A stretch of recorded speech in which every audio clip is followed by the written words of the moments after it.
अस्सलामुअलैकुम, मैं हूं बिलाल अहमद। उम्मीद है आप सब खैरियत से होंगे। ज़हीर केस में मारूफ यूट्यूबर्स जुनैरा माहम, मियाँ आसिफ एडी मलिक, फैसल सूरी, बिलाल अहमद और अली हुसैन जाफरी एडवोकेट साहब, इनके खिलाफ मुकदमा की जानिब से एक दावा दायर किया गया है। इसकी आज समाअत हुई है। सिंध हाई कोर्ट के जज जस्टिस शफी सिद्दीकी पर मुश्तमिल एक रुकनी बेंच ने इस केस की समाअत की।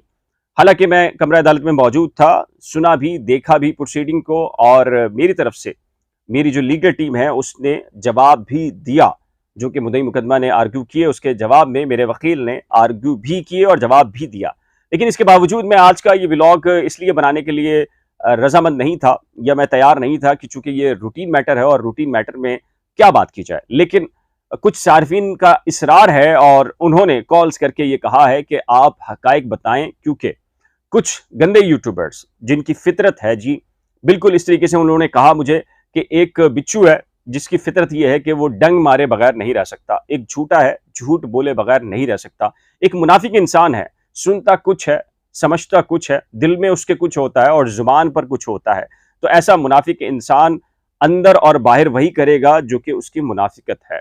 और बिल्कुल इसी तरीके से जो बाहर निकल कर जिस तरीके से बयान किया गया इस केस के बारे में, और बिल्कुल ऐसे ही जैसे कि आज से पहले यूट्यूब के ऊपर सुप्रीम कोर्ट लगा दी गई सजाए मौत, एक नहीं 100 मरतबा सजाए मौत, जमानत नहीं होगी, जमानतें होंगी तो ये होगा और उसके बाद ये होगा और जिंदगी भर जेल होगी, फला होगा। एक से बढ़कर एक दावा जो कि झूठा निकला, मनगढ़ंत निकला। और बुनियादी उनका मसला यह है कि उन्हें शोहरत चाहिए, पैसा चाहिए, उन्हें हराम नहीं देखना, हलाल नहीं देखना। उनकी हविस है जी डॉलर कमाना, पैसा कमाना, और उसके लिए जाहिर है कि वो मुनाफिकत अंदर की भी है, फितरतन भी है। चेहरे के ऊपर जो फिटकार आ चुकी है वो आप सब आजकल देख रहे होंगे, और एडी मलिक ने तो बहुत सारे ऐसे बदकार किस्म के चेहरे हैं उनको बेनकाब किया है।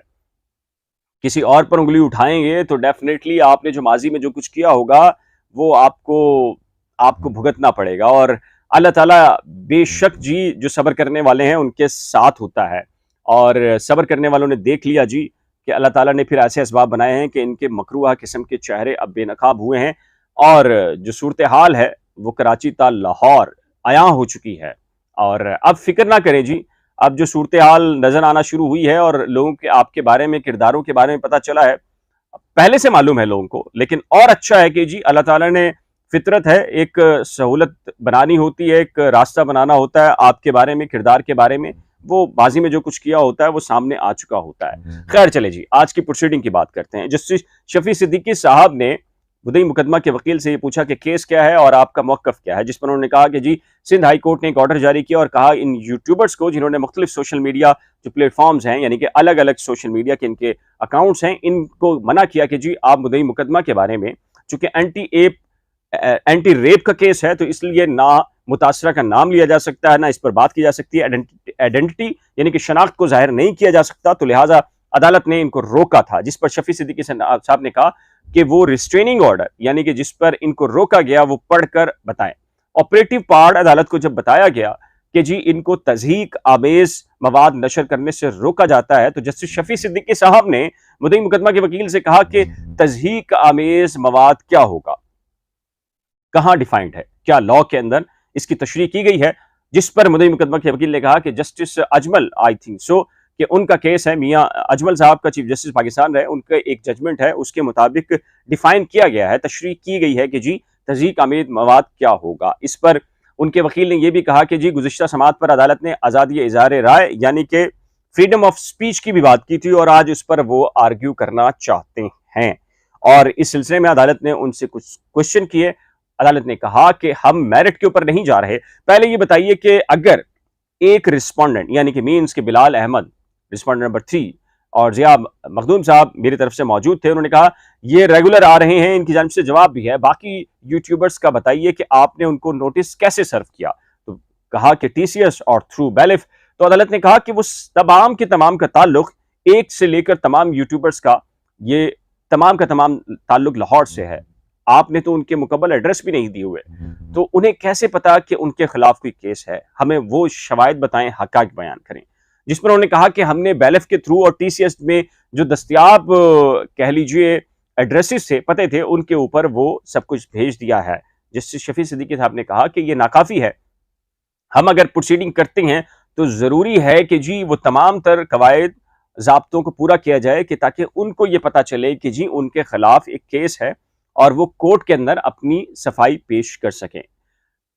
पीटीए के वकील कमरा अदालत में मौजूद थे। अदालत ने उनसे कहा कि क्या कोई ऐसा मैकेनिज्म है कि जिस तरीके से अगर कोई खिलाफ कानून या तज़हीक आमेज कोई मवाद नशर करे तो आप उसके खिलाफ कार्रवाई लें। जिस पर पीटीए के वकील ने कहा कि बिल्कुल सर ऐसा है, हम लिंक डाउन कर सकते हैं, हमारे पास ये एक्सेस होता है और हमने इससे पहले मुद्दई मुकदमा के बताए बगैर ही हमने बहुत कुछ किया है, 200 से ज्यादा लिंक डाउन किया गया है। इस मौका पर जो जिया मखदूम साहब थे मेरी तरफ से, उन्होंने कहा कि वो कुछ कहना चाहते हैं। जस्टिस शफी सिद्दीकी साहब ने कहा कि क्या कहना चाहते हैं, और जिस पर जिया मखदूम एडवोकेट ने, जो कि सीनियर वकील हैं, Sindh high court bar association के साबिक सदर हैं, उन्होंने अदालत को यह बताया कि पीटीए जो अदालती ऑर्डर है, दो चीजें हैं। एक तो यह कि कंटेम्प्ट ऑफ कोर्ट कैसे हो गई। यकम को ऑर्डर हुआ है, 4 को कंटेम्प्ट की एप्लीकेशन फाइल हुई है और 4 को ऑर्डर हो गया है। क्या मेरे क्लाइंट को 4 तारीख से पहले नोटिस सर्व हुआ, अदालती ऑर्डर का पता चला?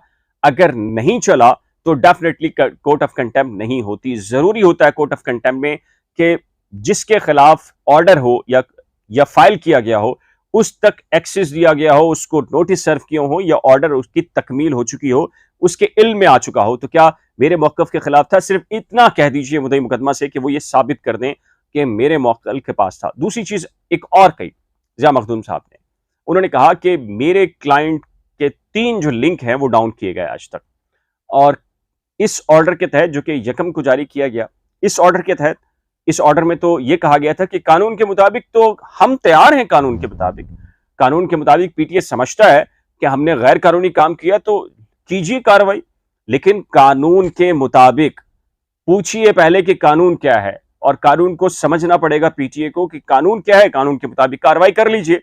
कोर्ट ने कहा कि ठीक है, आपका मौकफ आ गया है, लेकिन अभी हम मेरिट के ऊपर इस केस को नहीं सुन रहे।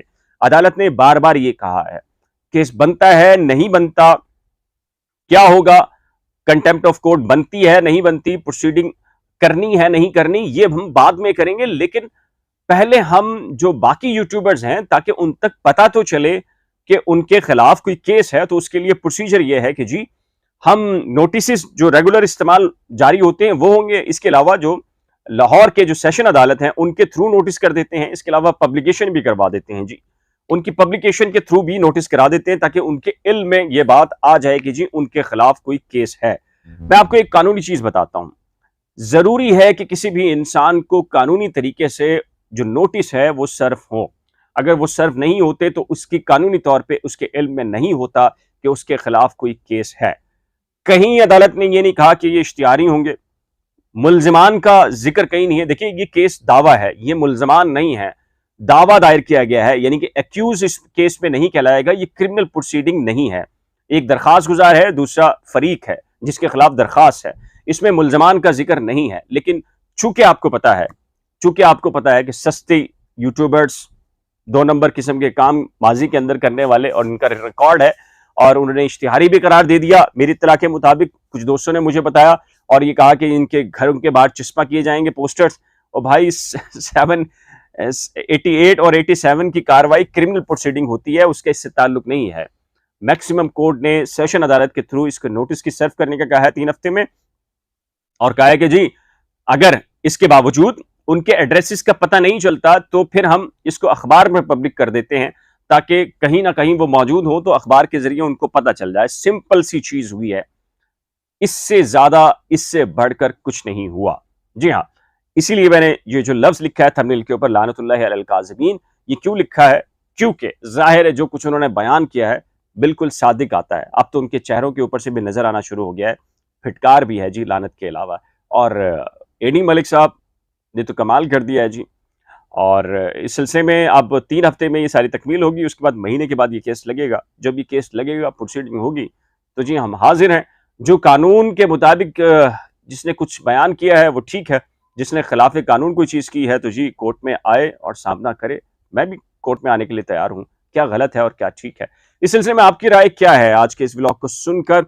नीचे दिए गए कमेंट सेक्शन में अपनी कीमती राय का इजहार जरूर कीजिएगा। एक नए व्लॉग के साथ जल्द मिलेंगे, लेकिन जाने से पहले एक रिक्वेस्ट है कि जी अगर आपने करंट अफेयर्स विद बिलाल और नई खोज को अभी तक सब्सक्राइब नहीं किया तो बराए करम सब्सक्राइब, वीडियो को शेयर, लाइक और बेल आइकन को लाजमी प्रेस कीजिएगा। खुदा हाफिज।